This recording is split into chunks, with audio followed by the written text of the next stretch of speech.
예배를 드리기 전에 잠시 혹시 프로젝트가 지금 켜져 있는지 아니면 여기서 조작을 하는 건지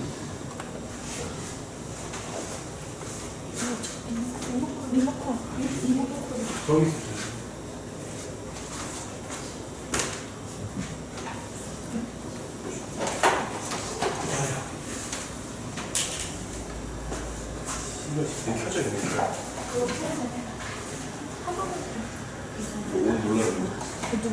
켜져 있나요?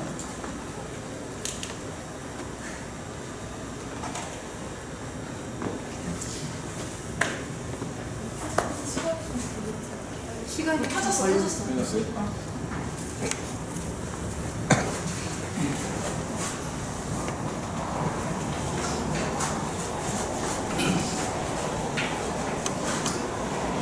이제 시간이 되었으므로 우리 마음을 준비하시고 우리 살아계신 하나님 아버지 앞에 예배를 드립니다. 하나님은 영이시니 예배하는 자가 영과 진리로 예배할지니라. 아멘. 우리 하나님께서 기뻐하시는 예배는 상한 마음과 통행하는 심령이라고 하셨습니다. 이 시간 성령님께서 우리의 마음을 살피셔서 깨닫게 하시는 잘못들을 진실한 마음으로 우리 주님께 회개하는 기도를 드리겠습니다. 우리 다 같이 기도하시겠습니다.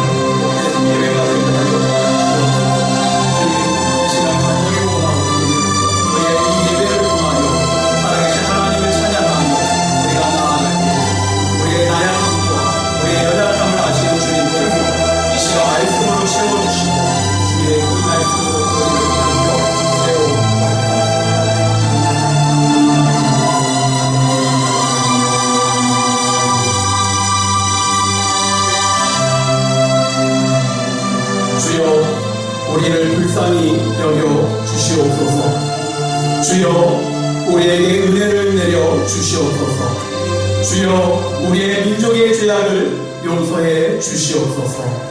아멘. 용서의 선언을 공독해 드립니다. 우리가 우리의 죄를 고백하면 신실하고 의로우신 하나님은 우리 죄를 용서하시고 모든 죄악에서 우리를 깨끗하게 하실 것입니다. 아멘. 아멘.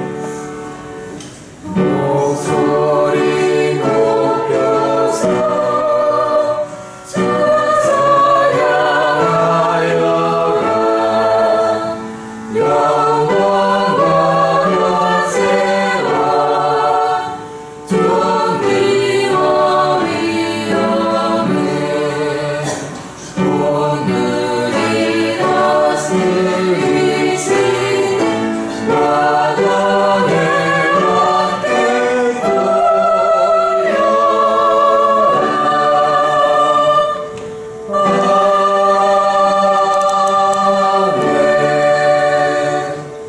우리 신앙 고백하심으로 사도신경 하시도록 합니다.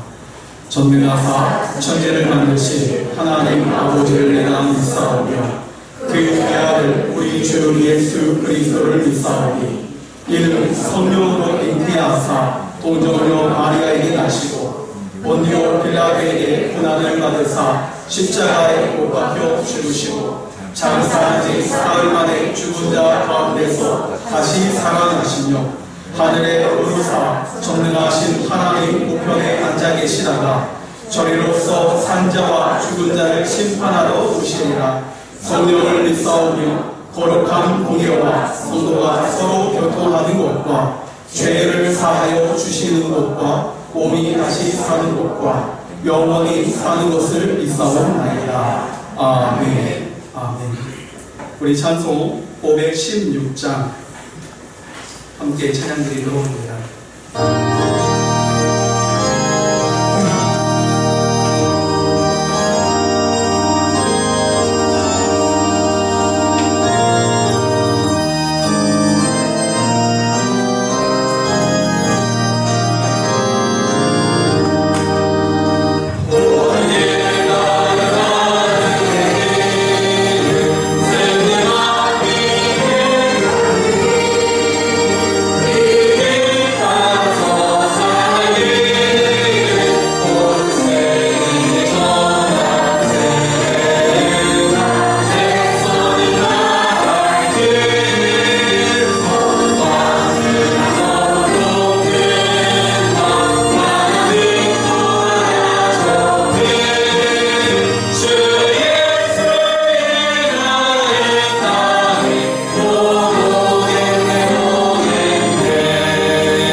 모아진 예물을 읽어드리겠습니다. 우리 11조 헌금 김이사, 11조 헌금 이예희, 감사헌금 이은종, 이한희 성도님, 무명호, 우리 구역헌금 함께 드리고요.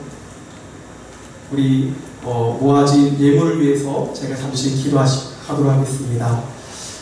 기도하시겠습니다. 하나님 아버지, 우리가 살아가며 이 땅 안에서 기쁨도 주시고 때로는 즐거움도 주시고 때로는 감당 못할 어려움과 고난과 근심이 있지만 우리가 이 세상을 살아갈 때에 나의 뜻대로 살지 않고 하나님께서 주신 그 은혜로 살게 하시니 감사합니다.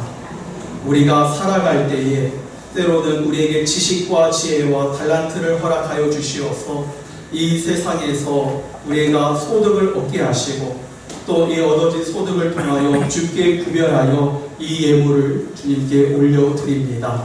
10의 1조를 드린 귀한 가정과 손길에 하나님의 은혜를 더하여 주시어 손으로 하는 것마다 기쁨을 얻게 하시고 계획하는 모든 일들이 주님의 그 은혜 안에 형통케 하여 주옵소서. 감사의 예물을 드린 손길을 주님께서 기억하여 주옵시고 또 우리가 힘들 때에 감사하기 어렵지만 우리에게 주어진 작은 것부터 우리가 주님께 찾고 감사하고 의뢰하고 나아갈 때에 그 모든 일들이 우리에게 감당하지 못하여 주실 큰 은혜의 감사로 우리가 변할 줄 믿습니다. 우리에게 주신 그 모든 일들을 우리가 주께 감사하며 찬양케 하여 주옵소서. 우리가 이 예물을 통하여 이 교회가 하나님의 영광을 드러나게 하여 주옵시고 또 이 예물을 통하여 복음의 많은 빚진 자들이 하나님의 그 복음을 듣고 다시 회복되어지게 하여 주옵소서. 예수님의 이름으로 축복하며 기도드리옵나이다. 아멘. 네, 광고를 드리도록 하겠습니다. 먼저 함께 기도해 주실 것은 아셀 손교회와 소속 교회들이 하나님의 뜻대로 쓰임받게 우리 성도님들이 함께 기도해 주시면 감사하겠습니다. 또 오늘 생일 축하의 광고인데요. 8일 돌아오는 금요일날 우리 이혜인 청년이 생일입니다. 함께 기쁘게 축하해 주시고 한 공동체 안에서 기쁨을 나눌 수 있는 복된 날이 되기를 원합니다. 마지막으로 우리 아셀선교회 광고를 드리면은 오늘은 우리 네 교회, 아셀선교회 네 교회가 있는데 저는 반석교회에서 온 이성일 목사고요. 이창원 목사님께서는 저희 그 아셀선교회 회장 목사님인 아름다운 본교회에 가셔서 오늘 예배를 인도하십니다. 그래서 우리가 이런 교류를 통하여서 우리 사랑하는 성도님들도 함께 뵙고 또 함께 은혜를 나누는 일이 참 즐거운 일 같습니다. 혹시 이 외에 다른 광고나 아닌 말씀이 있는지요? 네, 우리 없으면은 우리 함께 이 예배를 위해서 또 우리 박원모 지사님께서 기도해 주시도록 하겠습니다.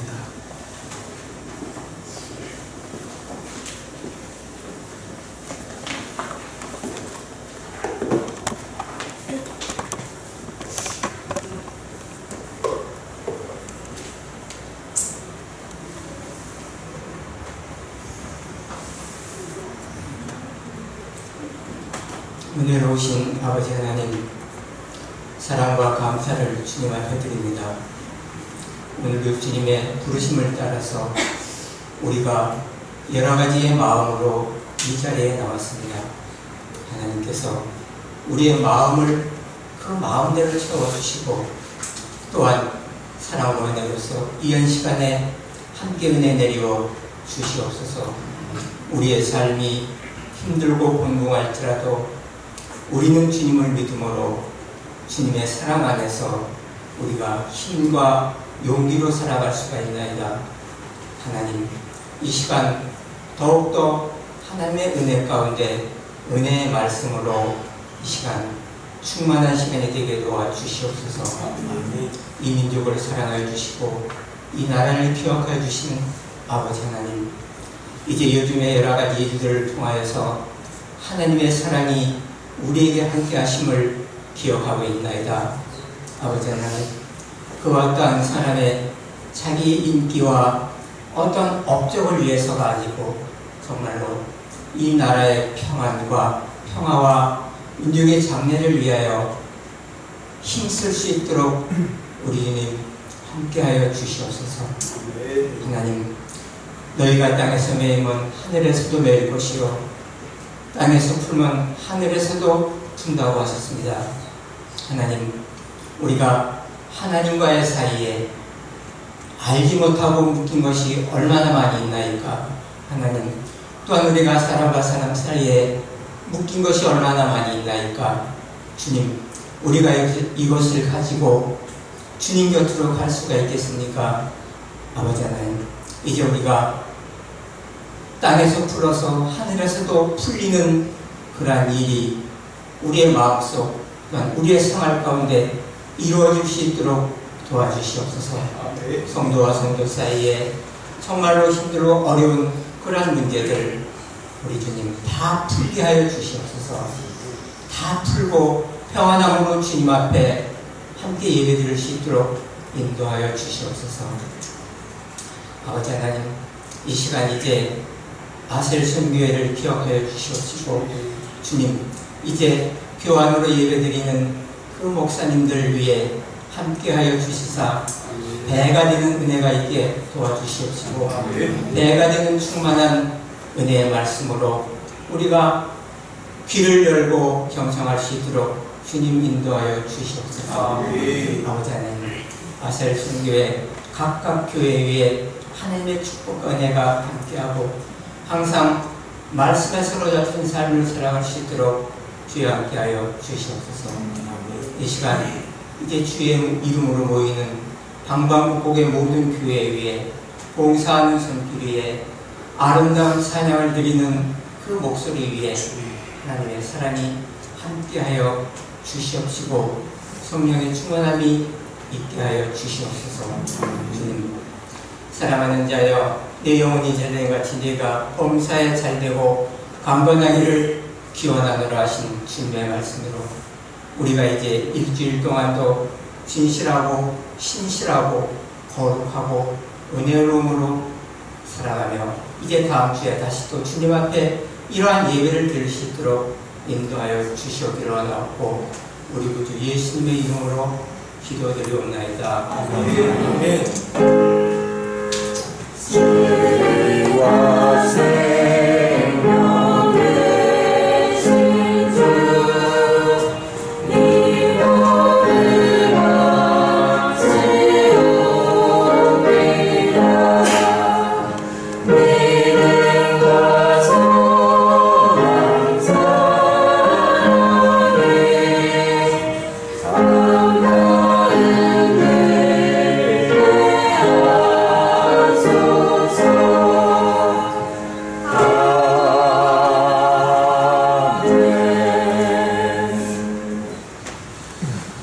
네, 오늘 우리가 나눌 하나님의 말씀은 다니엘서 1장 8절로 9절에 있는 말씀입니다. 다니엘서 1장 8절로 9절에 있는 하나님의 말씀입니다. 제가 가지고 있는 성경 1231페이지입니다. 다니엘서 1장 8절로 9절. 우리 다 찾으셨으면 우리 아멘으로 하나 합시다. 아멘. 아멘. 네, 아직 못 찾으신 분 있으면 아멘으로 할까요? 네, 다 찾으셨네요. 그래도 혹시 오늘 처음 오신 분들을 위해서 말씀을 앞에 띄우도록 하겠습니다.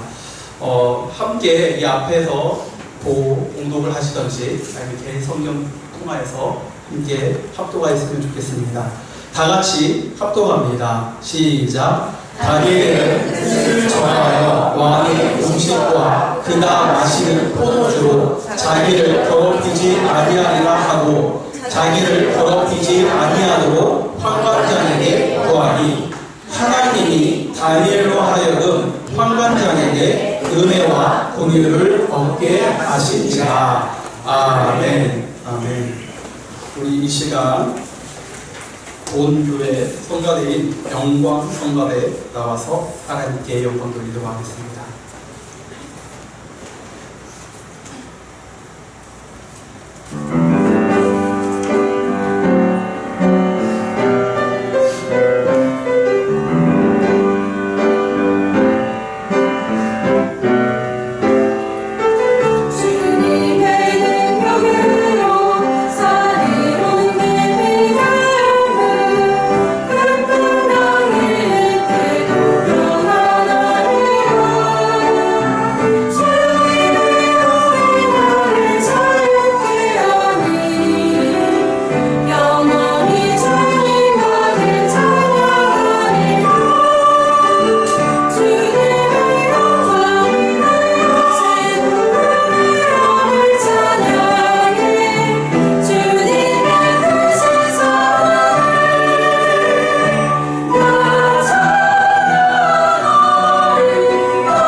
오늘 저는 다니엘서 1장 8절로 9절에 있는 말씀을 가지고 뜻이라는 제목으로 성도님들과 함께 은혜를 나누고 싶습니다.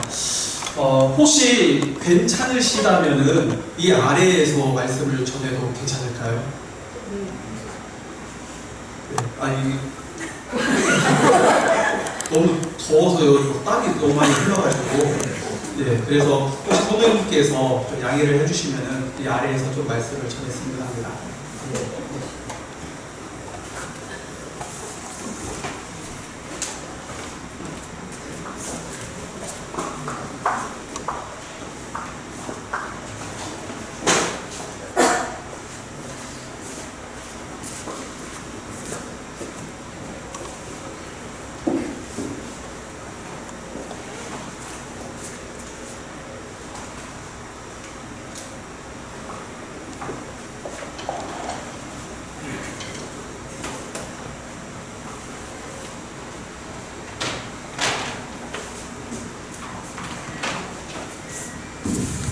하나, 둘. 네, 이거는 좀 에코가 들어갔네요. 네, 에코가 들어가서 노래를 찬양을 하나 해야 할 분위기인데, 네, 그래도 오늘 이렇게 성도님들 앞에 서서 이렇게 말씀을 함께 나눌 수 있다는 것 자체가 참 하나님의 은혜입니다. 우리 옆사람, 우리 앞사람, 이빨 보이도록 한번 웃으면서 환영하면서 인사했으면 좋겠습니다. 우리 샬롬 샬롬 함께 할까요? 옆사람, 우리 웃으면서 샬롬 샬롬 함께 인사합시다. 샬롬, 네, 샬롬, 네. 네, 옆사람만 하니까 이게 안 되죠. 앞에 뒤에 있는 분에게도 다시 한번 우리 평안을 함께 나누면서 주님의 이름으로 축복하면서 함께 더 인사하겠습니다. 샬롬 샬롬. 네. 언제나 우리의 평안은 안에만 있는 게 아니라 저 밖에도 있으니까 우리 이제 저 멀리 있는 분들 한번 얼굴 보면서 다시 한번 우리 인사 한번 나누도록 하겠습니다. 우리 샬롬 샬롬 함께 더 인사할까요? 네, 샬롬. 네, 샬롬. 주님의 이름으로 네, 환영하고 축복합니다. 이왕 내려온 김에 웃두리도 좀 벗어도 될까요? 네.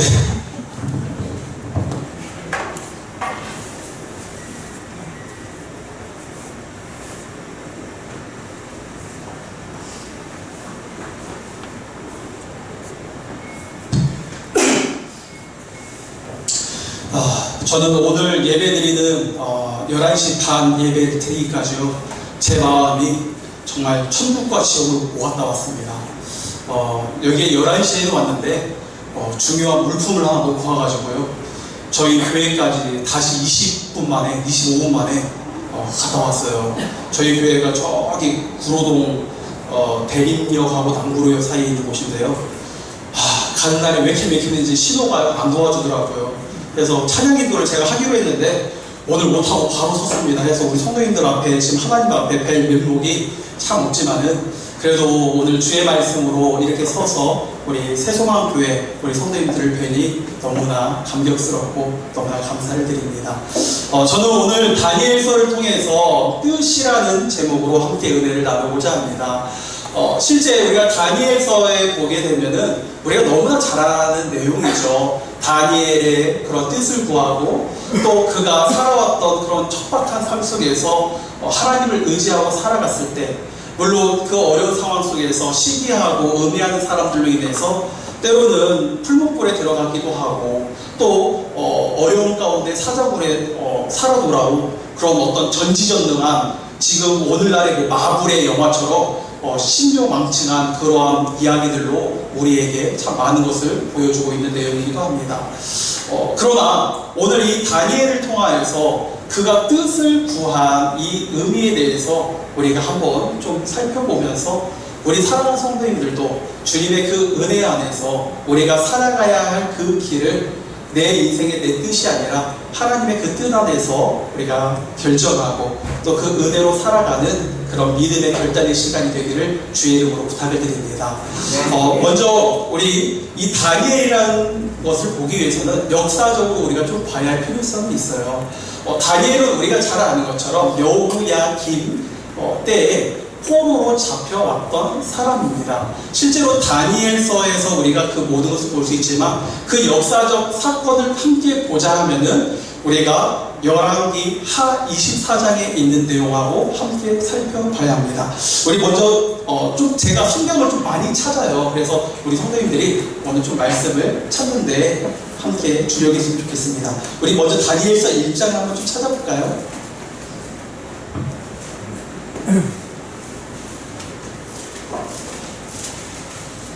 다니엘서 우리 1장 1절로 한번 좀 보도록 하겠습니다. 다니엘서 1장 1절로 제가 공독합니다. 유다 왕, 어떤 왕이죠?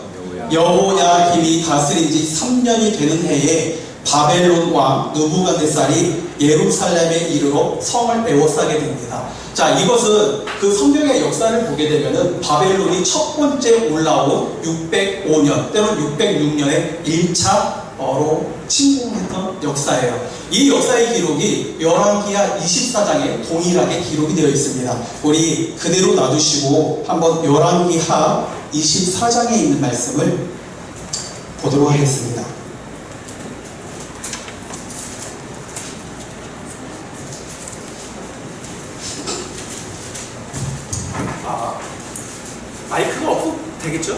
마이크가 있어야죠. 네. 이게 자꾸 울려가지고 제 귀를 이렇게 좀 멍하게 하는 은사가 있는 것 같습니다.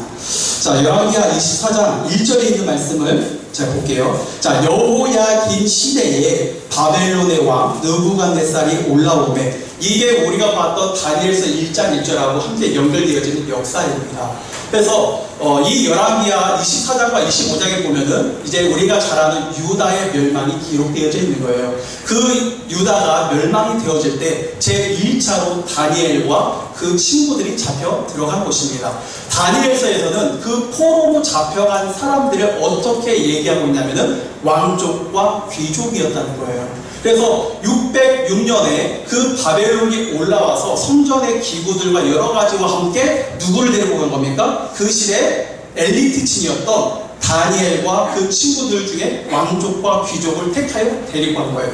나중에 우리 역사를 또 보겠지만은 597년 제2차 바벨론이 올라와서는 누구를 데리고 가냐면요, 쓸만한 사람들 데리고 가는 거예요. 포로를, 제사장들을 데리고 갑니다. 그때 우리가 잘 아는 것처럼 에스겔이라는 그 제사장, 그 선지자가 함께 이제 잡혀가는 것을 보게 되어집니다. 그리고 586년 이제 마침내 그 유다는 바벨론으로부터 인하여 함락이 되어진 것이 열왕기하 25장과 24장에 전반적으로 다 걸쳐져 있는 것입니다.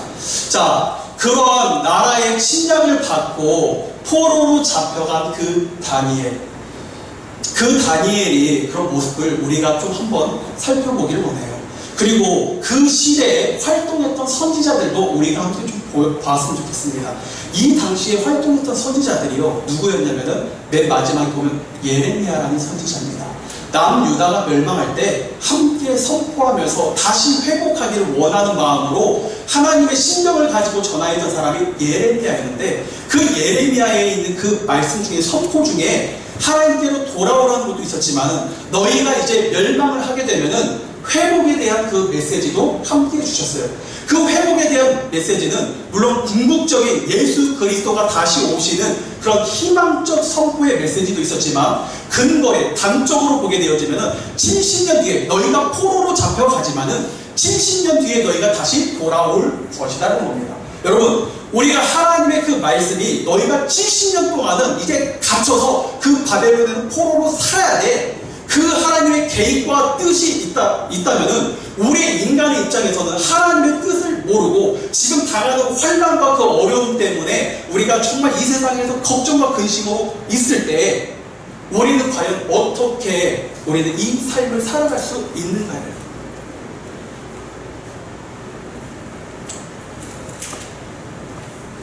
다니엘서로 다시 좀 넘어가도록 하겠습니다. 오늘 이 다니엘이 어떠한 사람인지에 대해서는 3절에 이렇게 얘기하고 있습니다. 왕이 황관장 아스부다스에게 말하여 이스라엘 자손 중에서 왕족과 귀족 몇 사람, 그러니까 왕족과 귀족이 그 사람 중에 다니엘이 포함이 됐다는 것이죠. 그리고 그 다니엘이란 사람에 대해서 우리가 좀 함께 보면은, 그는 첫째 왕족과 귀족이었습니다. 그리고 그는 어떤 사람이었죠? 혹시 우리가 다니엘에 대해서 아시는 분이 있다면 어떤 사람이었습니까? 그는 예루살렘에 기거하는 사람이었어요. 그리고 그는 하나님을 믿는 사람이었습니다. 그의 모든 포로로 잡혀가기 이전의 삶은요, 우리가 봤을 때에는 정말 모든 것이 완벽하고 또 주어지고 하는 그런 환경이었다가, 이제는 나라가 멸망하고 모든 것을 잃어가지고 이제 그 허무하고 또 아무것도 없는 그 땅으로 지금 잡혀왔다라는 거예요. 자기의 그 정체성이, 그 포로 잡혀오기 전에는 정체성이 그런 명확하였지만은 포로로 잡혀온 다음에는 자기의 정체성이 다 사라지고 이미 포로로서의 모든 신분들이 다 바뀌어버린 그 다니엘의 모습을 볼 수 있습니다. 여러분, 첫째, 여러분, 나라가 바뀌었어요. 그는 이스라엘의 그런 민족의 사람이었지만은 이제 바벨론의 민족으로 쫓겨온 사람이었습니다. 그는 왕족과 귀족으로 엘리트층이었지만은 이제는 무엇이 변했습니까? 포로로 잡혀온 사람이었어요. 여러분, 그의 신앙이 유일신을 믿는, 그 하나님을 믿는 사람이었는데, 바벨론이라는 나라는 어떤 나라입니까? 다신로, 하나님이 아닌 우상을 섬기는 나라가 그 나라였습니다. 또한 그의 이름 다니엘이라는 이름을 어떻게 변했습니까? 벨드사살이라고 하는 그 이름으로 자기의 모든 정체성을 다 빼다가 바벨론식으로 다 놓아버린 거예요. 다니엘의 마음이 어땠을까요, 여러분?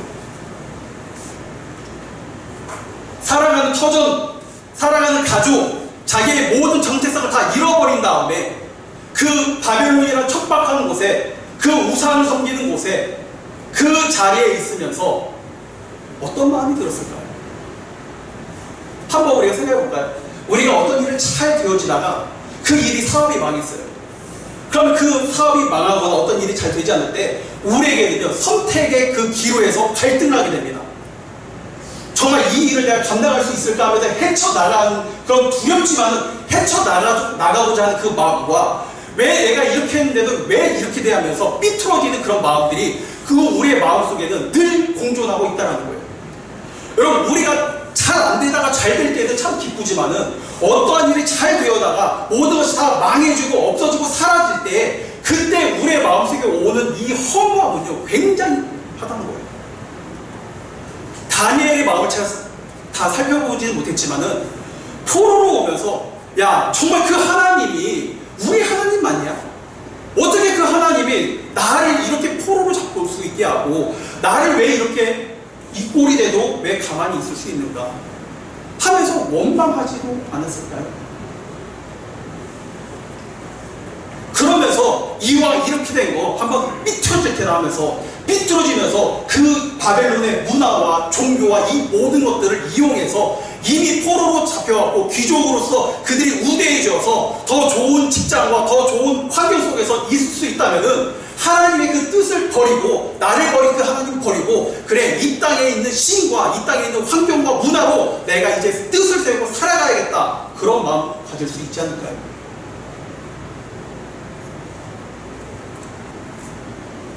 오늘 이 다니엘은요, 오늘 이 본문에 있는 말씀 보니까 뜻을 정하게 됩니다. 저도 뜻을 가지고 우리 성도님들도 살아가면서 한 번쯤 인생에 있어서 여러 번 뜻을 정하면서 살아갈 거예요. 그런데 여러분 보세요. 나를 위한 뜻을 세우는 사람들은 많지만 하나님을 위해서 뜻을 세우는 사람은요, 많지 않습니다. 우리가 고작 하나님 앞에 뜻을 세우는 건요, 연초가 되어지면은 그래, 성경 일독해야지 해서 창세기부터 읽다가 출애굽에 가서 출애굽 하다가 레위기에서 어떻게 되는 거예요? 제3들이다, 이건 무슨 말인지도 모르고 꼬이고 꼬여가지고 레위기에서 그 출애굽한 그 상황에서 탈출이 안 돼요. 우리가 새벽 예배를 하나님 앞에 뜻을 정하고 나야겠다 했다가 작심삼일 하루 드릴 때는 막 하나님의 은혜가 임한 것 같고, 둘째 날을 하니까 막 하나님의 그 전지전능하심이 내 안에 있는 것 같고, 3일째 되니까 육신의 피곤함 때문에 정말 몸은 지쳐가는데 하나님의 은혜를 사모하면서 나아가기는 해야겠는데, 점점 그 하나님의 은혜를 사모하면서 더 내가 하나님 앞에 나아가는 것이 아니라 그런 뜻을 가지면 가질수록 뭐 하는 거예요? 때로는 너무나 힘든 일들이 많다는 거예요. 그럼에도 불구하고 하나님의 뜻보다 내 계획과 내 뜻은 왜 이렇게 잘 세우고 왜 이렇게 잘 진행을 하는지 살피는 거, 어떤 학업에 있어서 그런 뜻들은 우리가 잘 계획하고 잘 뜻을 하지만은 우리가 하나님 앞에 뜻을 구하면서 살아가는 인생은 그렇게 많지 않다라는 거예요. 오늘 이 다니엘이요, 포로로 잡혀와서 자기 자신을 위해서 뜻을 세운 게 아닙니다. 그는 잃어버렸던 자기의 정체성을 그 바벨론이라는 곳에서 다시 그 흘러가는 그 물 속에서 그곳에 휘몰려 되어지는 그 물에 빠지지 않도록 어떻게 하는 거예요? 하나님 앞에 내 생각과 내 뜻을 두는 거예요. 여러분, 뜻이라는 그 단어의 히브리어 언어를 보니까요, 숨이라는 언어입니다. 숨은 내가 마음을 두는 거예요. 여러분, 뜻이 있는 곳에 내 마음을 두는 것입니다. 이게 바로 뜻이에요. 우리가 어떤 일을 결정할 때 내 마음의 하나에 정말 겨자씨와 같은 작은 마음 하나를요, 내가 그 마음이 움직이면 하나 움직이면요, 그것이 뭐예요? 곧 뜻이 될 수 있는 거예요. 결정을 했다는 겁니다. 내가 바벨론으로 잡혀와서 내 신분 그리고 내 모든 정체성, 이 모든 것들이 바벨론화가 되어지고 하나님의 뜻이 아닌 이 지역에 내가 환경에 있지만은 그래도 내가 어떻게 살아야겠다, 하나님의 뜻대로 살아야겠다는 것을 이 다니엘이 다짐을 하게 됩니다. 여러분 왜 이렇게 다짐을 하는지 한번 볼게요. 다니엘이 포로로 잡혀오게 되거든요. 다른 이유가 아닙니다. 성경에 있는 말씀을 보니까 그 남유다가 멸망하기 이전에 이미 북이스라엘이 멸망을 하게 돼요. 여러분 북이스라엘이 멸망을 하게 된 이유가 무엇인지 아십니까? 북이스라엘이 아수르라는 나라를 통해서 멸망을 당하는데 열왕기하 17장에서는 이렇게 기록하고 있어요. 그들이 내 율례와 법도를 따르지 않았다는 거예요. 다시 말하면 그 백성을 하나님께서 하나님 백성으로 삼아 주셨는데 하나님의 백성의 뜻대로 순종하지 않고 살았다가 결국 어떻게 된 거예요? 그들이 멸망했다는 것이 열왕기하 17장에 있는 북이스라엘 멸망의 이유예요. 그러면 그 북이스라엘 멸망한 그 이유대로 남유다도 왜 멸망했는가? 동일한 이유라는 거예요. 그 유다도 하나님의 그 뜻대로 살지 않았다는 겁니다. 그래서 결국 그 나라가 멸망을 할 수밖에 없었던 거예요. 자, 다니엘이 하나님 앞에 이제 뜻을 구하면서 살아가길 원하는데 쉽지 않았습니다. 그렇죠? 왜? 그 이방에 있는 나라에서 이방 신을 섬기면서 그 이방에 있는 환경을 적응하면서 살아가야 그곳에서 인정받고 그리고 그곳에서 출세할 수 있고 그곳에서 살아갈 수 있는 유일한 통로인데 그 뜻을 저버리고 하나님의 뜻을 쫓아 산다는 것은 마치 우리가 볼 때 미친 사람처럼 보일 수 있다는 거예요. 그렇다면 이 다니엘이 왜 그렇게 뜻을 구하며 살아갔는지 우리에게도 한번 좀 보자는 겁니다. 우리가 이 당시에 활동했던 예레미야 선지자가 있었는데 그 예레미야 선지자가요 그 멸망하기 전에 얘기를 했어요. 자 보세요. 우리 예레미야서 25장에 있는 말씀을 좀 보도록 할까요?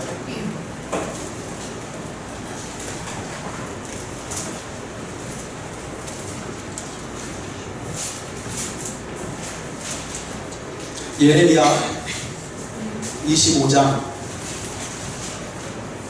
11절로 12절에 있는 말씀입니다. 제가 가지고 있는 성경 1090페이지입니다.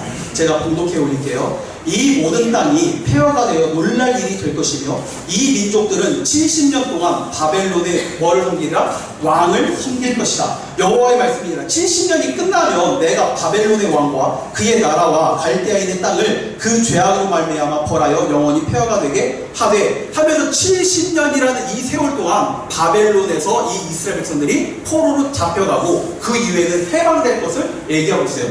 이것을요 누가 알았냐면 다니엘이 알았던 겁니다. 우리 다니엘서 9장에 있는 말씀 볼까요? 다니엘서 9장 1절입니다.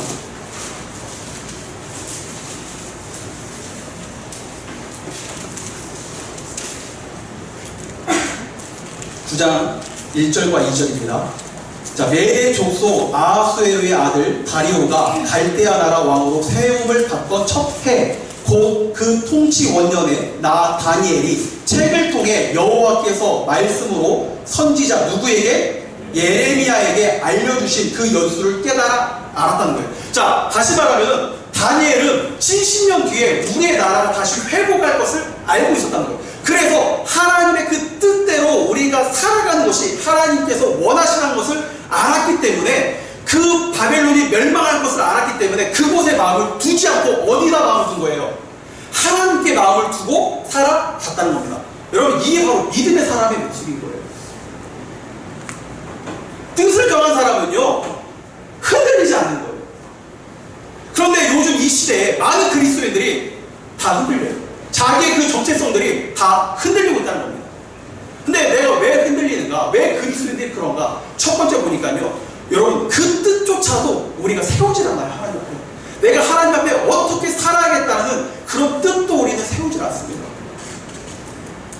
심지어 그렇게 뜻을 정하였을지라도 우리가 조금만 힘들고 어려운 일이 있으면 이것은 하나님의 뜻이 아닌가 보다 하면서 어떻게 하는 거예요? 포기하고 낭망하고 다른 길로 가버려요. 여러분 하나님의 뜻은요 내가 결정하는 게 아니고 내가 이뤄가는 게 아니고 하나님의 그 뜻이 있는 곳에 내가 걸어가는 겁니다. 믿음의 삶은 이런 거예요. 그래서 어떤 환경과 어려움이 올 때 절대로 합당하게 여기면서 거기에 빠져들거나 그곳에 협력하지 것이 아니라 하나님의 그 뜻은 하나님의 뜻대로 살아가는 그 사람에게 있어서 결정을 하면은 그 길을 걸어가는 거예요. 한번 보세요. 다니엘이 그 뜻을 구한 다음에 하나님께서 형통하게 하셔가지고 결국적으로 어떻게 됐습니까? 그 나라에 뭐가 됩니까? 총리가 되죠. 야, 봐봐. 하나님의 뜻을 세웠더니, 야, 봐봐. 결국은 뜻대로 살았더니 뭐가 됐다? 그 나라의 총리가 됐네. 야, 그래. 하나님 뜻대로 살아야 돼. 근데 여러분, 그 과정을 아십니까? 다니엘이 그 하나님 앞에 뜻을 두고 살아갈 때 그 어려움은 여러분들 보셨습니까? 첫 번째로는요, 상사의 어려움이 있었어요. 뜻을 구하면서 왕의 진리를 거절했을 때, 야, 다니엘아, 네 뜻은 좋지만은 네 목숨 때문에, 야, 나까지 목숨이 야 힘들게 됐다, 야. 하면서 그 상사로부터의 그런 어려움이 있었지만은 그 다니엘이 그 어려운 상황 속에서 하나님 앞에 뜻을 구하면서 그 뜻대로 살아갈 다짐했을 때 하나님께서 뭘 주신 거예요? 은혜를 베풀어 주신 거예요. 여러분, 다니엘이 그런 풀무불에 들어갔을 때 그 안에서 그 하나님이 지켜주신 그 은혜, 정말 이건 우리가 말로 형용할 수 없는 그 어떤 과학적으로나 이치적으로나 내 경험과 모든 것으로도 이해할 수 없는 것이지만은 그 다니엘이 죽으면 죽으리라 하는 그 목숨을 하나님 앞에 뜻을 두고 그 척박한 우상의 땅에서 하나님의 말씀대로 살아가기를 결정하였을 때에 세상과 타협하지 않고 나아갔을 때에 그 하나님께서 어떻게 하신 거예요? 어려운 환경이지만은 끝까지 그 하나님이 그 다니엘을 책임져 주시고 인도하여 주시는 것을 우리는 알 수 있다는 겁니다. 그런데 왜 우리는 하나님의 뜻을 구하면서 힘들고 어려우면 왜 좌절하고 왜 다른 길로 가냐? 여러분, 저도 그래요. 저도 하나님 앞에 목회자로 살지만요, 하나님 앞에 그 뜻을 구하고 살아가지만은, 여러분, 저도 하나님의 뜻을 두었지만 세상의 그 뜻 가운데에 저도 이루어지고 저도 그 길로 가고 하는 많은 욕심과 내 생각과 내 많은 일들이 있었어요. 우리 성도님들은 아니었을까요? 하나님의 뜻을 구하지만 그 뜻 위에 내 뜻과 내 욕심과 내 소망이 더 먼저이지 않습니까? 그리고 하나님의 뜻대로 우리는 살아간다 하면서 그 하나님의 복을 원하지만은 그 과정에 있는 모든 힘듦과 어려운 일들은 다 패스하기를 원하고 그냥 통과하기를 원하면서 우리는 그렇게 살아가기를 원하고 있지 않습니까? 아니에요.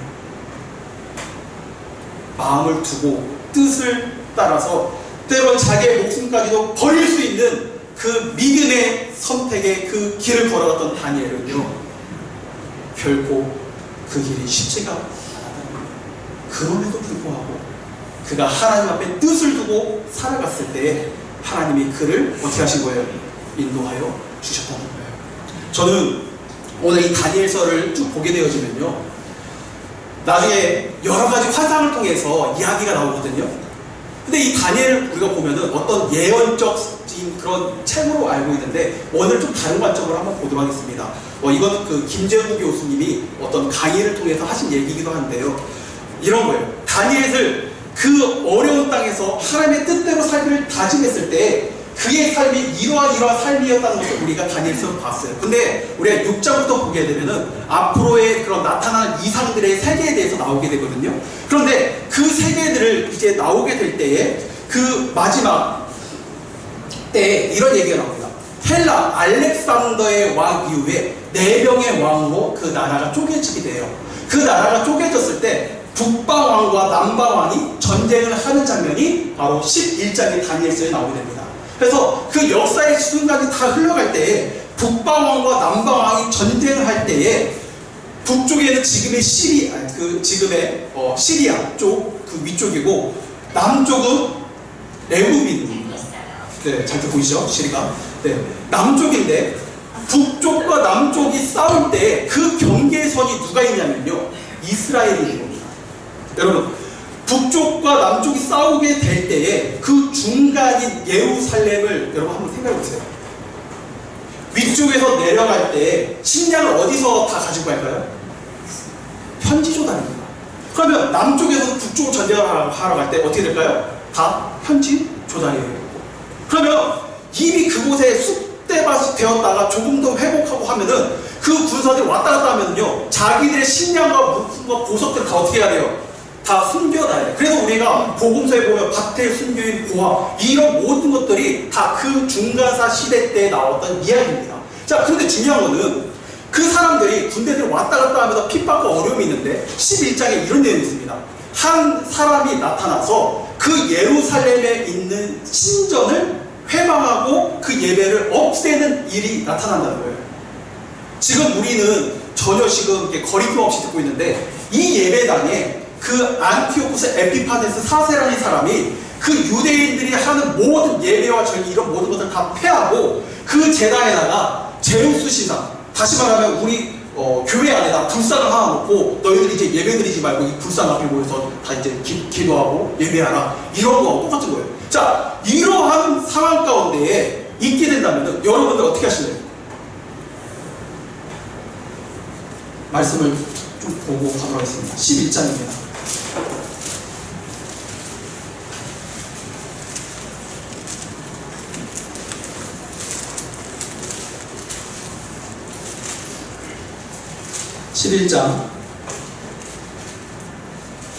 우리가 쭉 다 많이 읽어야 하지만은 우리 20절에 있는 말씀을 보도록 하겠습니다.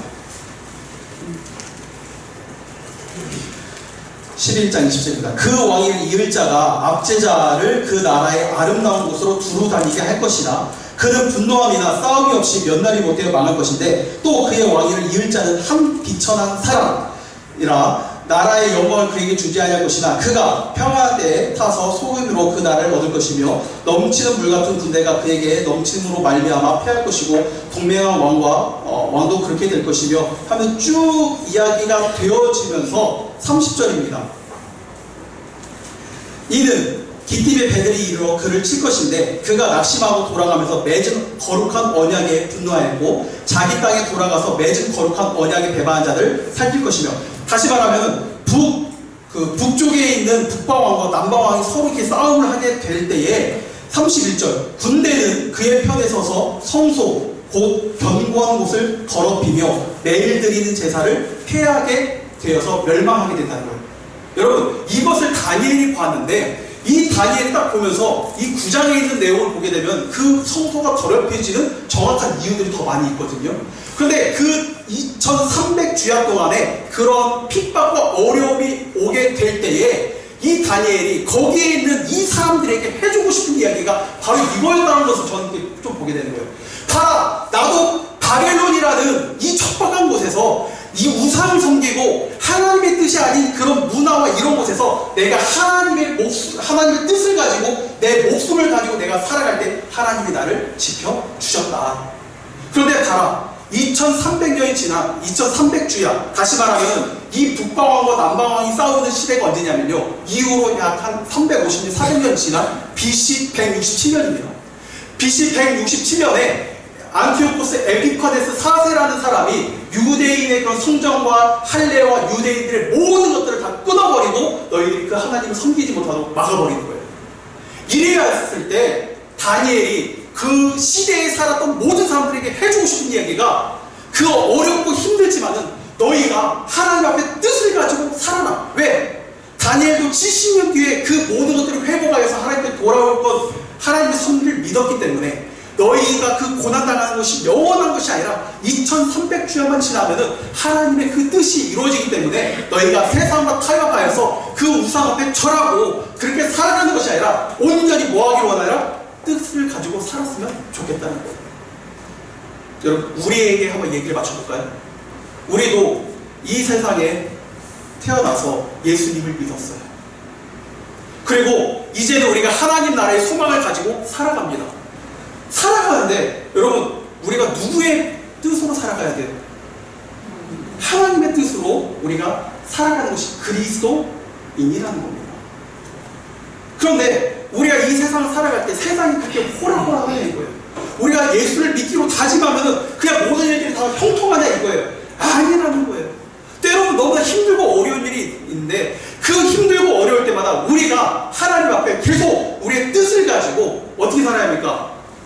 내 모든 마음을 다해서 살아가야 하는 것이 맞는 거예요. 왜? 그 주님이 우리가 세상 끝날에 다시 오실 것이고 또 아니면은 우리가 주님 앞에 가기 때문에 그 하나님이 살아계심을 우리가 믿는다면은 내가 내 삶을 나의 뜻대로 살아가는 것이 아니라 누구의 뜻대로 살아가는 겁니까? 하나님의 뜻대로 살아가는 것이 그리스도인의 정체성이고 신앙이라는 거예요.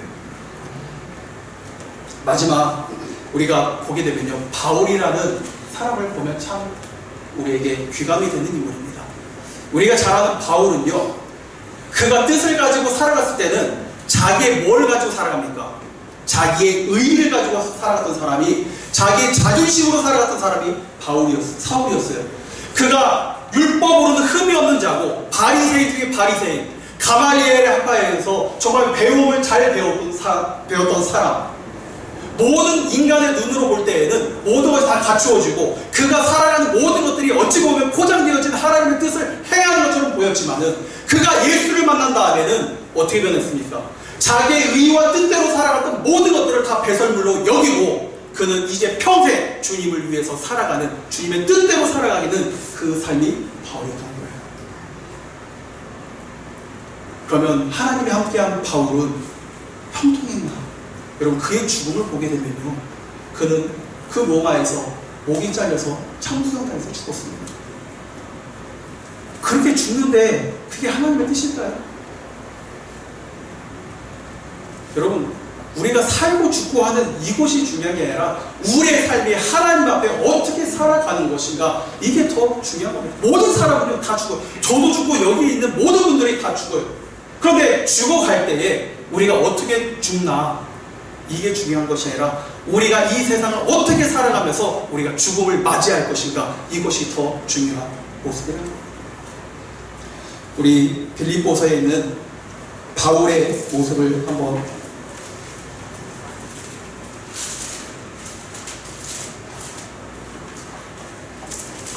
나누도록 하겠습니다.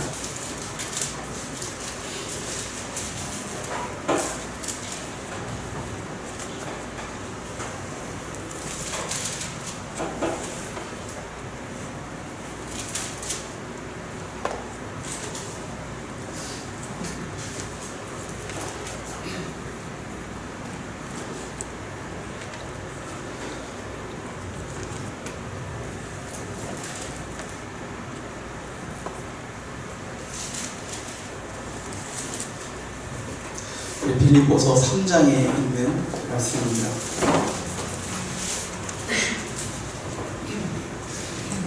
제가 5절부터 16절까지 한번 읽어드리도록 합니다.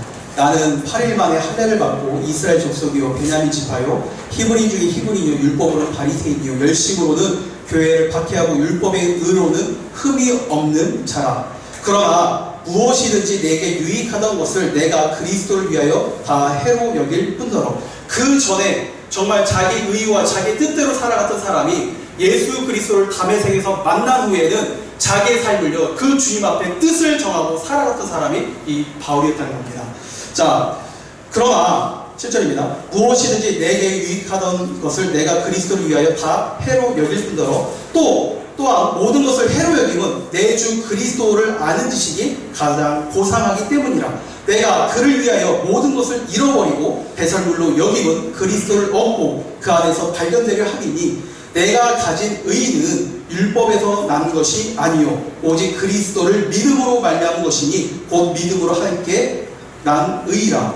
내가 그리스도와 그 부활과 권능과 그 고난의 참여함을 알고자 하여 그의 죽으심을 본받아 어떻게 해서든지 죽은 자 가운데서 부활에 이르게 하려느니 내가 이미 얻었다 함도 아니요 내가 온전히 이루었다 함도 아니라 오직 내가 그리스도 예수께 잡힌 바 그 된 것을 잡으려고 달려가노라. 여러분, 바울이 그 예수님을 믿고 나서 그 뜻을 딱 했을 때, 뜻을 이루고 그 뜻을 가지고 살아갈 때 모든 것이 다 완벽하게 형통하게 이루어지는 것이 아니라는 거예요. 아직 잡히진 않았지만은 자기의 그 뜻이 하나님의 어디 있는 거예요? 소망과 하나님의 나라에 있다는 것을 알았기 때문에 자기가 이제까지 다 의로 여겼던 것들을 다 해로 여기고 하나님의 그 소망과 그 뜻에 자기가 모든 것을 다 드리는 그 삶이 바울이었다는 사실입니다.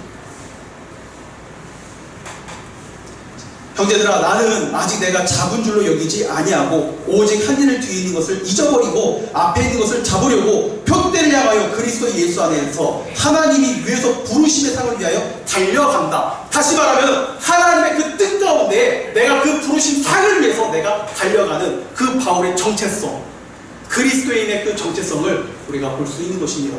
여러분, 우리도 바울 좋아하죠. 예수님 좋아하죠. 우리가 성경에 있는 모든 인물들은 우리는 다 본받을 만한 그런 이유들이 다 있습니다. 근데 또 그렇게 쓰임받은 사람들이 있어요. 그 사람처럼 나도 그렇게 쓰임받고 나도 하나님께 그렇게 사랑도 받고 싶고 인정도 받고 싶은 마음이 있지만은 실제 우리의 삶 속에서 우리가 결정해야 하고 우리가 내려놔야 할 것이 너무나 많다는 사실을 우리는 알고 있다는 거예요. 내가 하나님을 사랑하면서도 내가 아직 포기하지 못하는 것들이 있는데 우리가 이 두 가지의 뜻을 함께 가지고 우리가 섬길 수 있는 것이 아니라는 거예요. 오히려 더 머리는 복잡해지고 더 많은 갈등들이 우리에게 있을 것입니다. 그러할 때마다 여러분, 마음 편안하면요 한쪽 길을 택해야 돼요.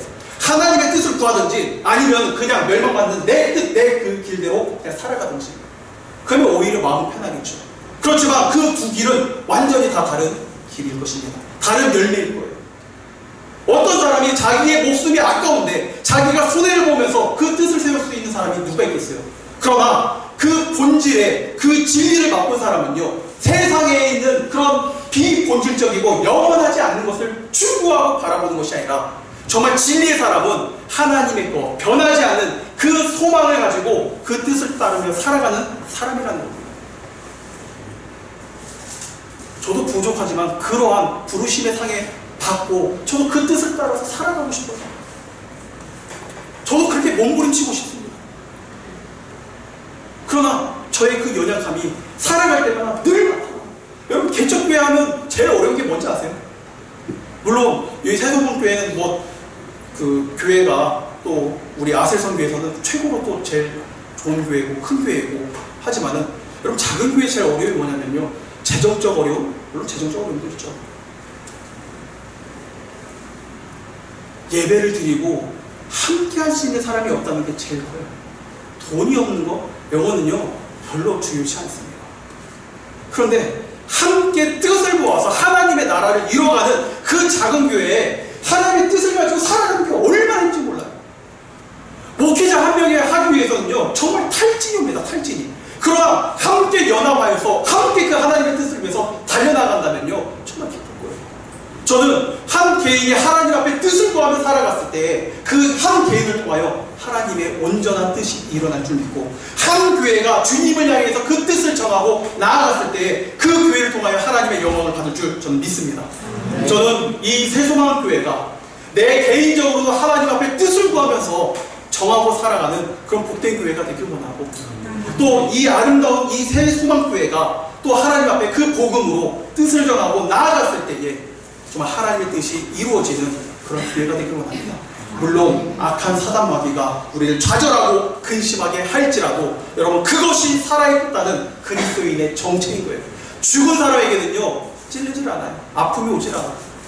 우리가 살아있기 때문에, 그리스도인의 정체이기 때문에, 정체성을 가진 사람이기 때문에 악한 사단 마귀가 우리에게 근심과 걱정과 수많은 일들로 우리를 괴롭게 한다는 것은 이미 우리가 그리스도인이라는 정체성을 가지고 있는 사람이라는 거예요. 그때마다 우리가 쓰러지지 마시고, 쓰러질지언정 우리가 다시 일어나서 그 주님의 뜻을 구하면서 다시 나아가기를 주의 이름으로 부탁을 드립니다. 히브리서 11장에 있는 말씀을 보게 되면요 믿음의 사람들의 모습을 봐요.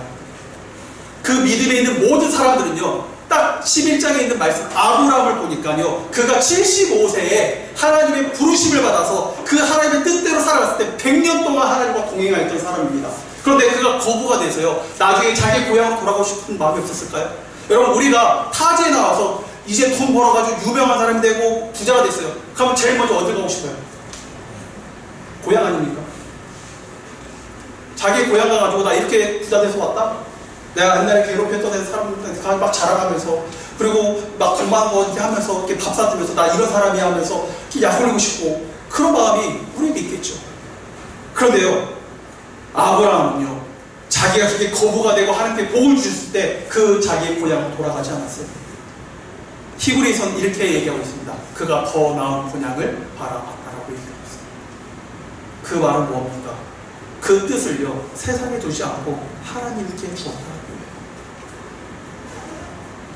우리가 하나님 앞에 뜻을 두고 우리도 더 나은 본향과 하나님의 그 뜻 안에서 살아갈 때에 우리 정체성과 우리 교회가 하나님 앞에 온전히 영광 돌리는 저와 우리가 될 줄 믿습니다. 우리 이 시간 한 1분 동안만 함께 좀 기도하였으면 좋겠습니다.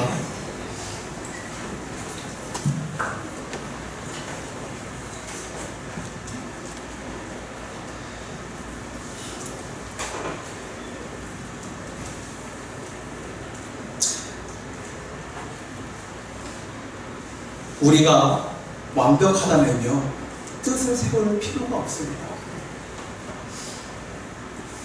우리가 왜 뜻을 세우냐면요, 우리는 연약하기 때문에 뜻을 세우는 거예요. 그런데 그 뜻이요, 나를 위한 뜻도 있지만 과연 우리가 하나님을 위해서 정말 내가 그 뜻을 세웠고 또 그렇게 살아왔지만 또 지금의 내 모습을 보면은 또 그 뜻을 세우면서 살아왔던 나의 모습은 사라지고 그냥 다람쥐가 쳇바퀴 돌듯 하루 아침에 눈을 떠서 하루 살아가고 하루 그냥 그렇게 지내는 우리의 삶이 되었다면 우리가 다시 한번 하나님의 그 뜻 안에서 정하고 살아가길 원합니다. 이 세상 나를 힘들게 하고 하나님의 뜻대로 살아갈 때 걱정과 근심이 많고 또 세상의 그런 환경대로 내가 따라가지 않고 하나님의 그런 말씀대로 살아간다는 것은 결코 쉬운 일은 아니지만 그래도 내가 주님 앞에 뜻을 두고 내가 주의 말씀대로 따르길 원하고 주의 말씀에 순종하여서 내가 이 세상에 살아가는 그 모든 기쁨이 하나님의 나라에 있음을 고백하며 우리 이 시간 함께 기도하며 나가기 원합니다. 우리 함께 기도하겠습니다. 아버지 하나님, 감사를 드립니다. 우리가 참 힘들고 어려울 때 하나님의 그 뜻을 우리가 가지고 살아갑니다. 뜻을 가지고 살아가는 우리의 모습 속에서 하나님의 그 은혜를 우리에게 허락해 주시옵소서. 우리의 그 연약함이 하나님의 그 뜻을 이루어갈 때 우리 안에 거하신 성령이 하나님 그 은혜의 뜻대로 살아갈 수 있도록 우리에게 지혜로 허락하시고 우리에게 분별도 우리에게 허락하여 주옵소서. 우리의 나약함이 있지만 하나님 우리의 그 뜻을 가지고 살아갈 때 성령이 우리의 모든 가야 할 길을 인도해 주시고 또 우리의 믿음의 마음을 줄 수 있는 그 하나님의 마음을 우리에게 허락하여 주옵소서. 한 개인이 주님 앞에 뜻을 세웠을 때에 하나님의 영광을 나타내고 한 교회가 주님 앞에 뜻을 가지고 주님의 그 영광에 들려나갈 때에 하나님 그 교회를 통하여 주님의 영광을 느끼는 싸움이 우리 새소망교회와 우리 사랑하는 성도님들이 주님의 그 안에서 뜻을 가지고 이 세상의 풍파와 문화와 이 세상의 우상을 숨기며 나아가는 것이 아니라 우리도 주 앞에서 뜻을 정하며 주의 말씀을 순종하며 나아가는 우리 모두를 위하여 주옵소서. 예수님의 이름으로 아버지 하나님 감사를 드립니다.